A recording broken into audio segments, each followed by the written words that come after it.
সম্মানিত সভাপতি, এখানে উপস্থিত আছেন অত্যন্ত প্রিয়ভাজন যোগ্য সাবেক বিচারপতি মুস্তফা মোহাম্মদ আব্দুর রব।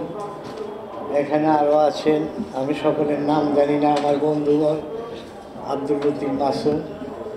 গতকালকে আমি ওনার সাথে একটু কথা বলছিলেন যে আমরা একটা জাতীয় ঐক্য ভূরাজনীতি শীর্ষক একটা আলোচনায় অংশগ্রহণ করব।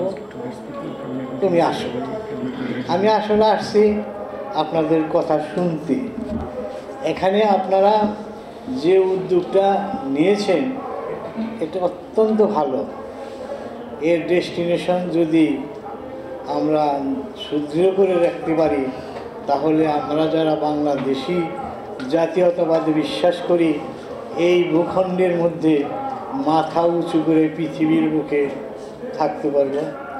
আমি আর বেশি কথা বলবো না, আপনাদের এই উদ্যোগকে প্রাণ থেকে স্বাগত জানাইয়া আমার বক্তব্য শেষ করি।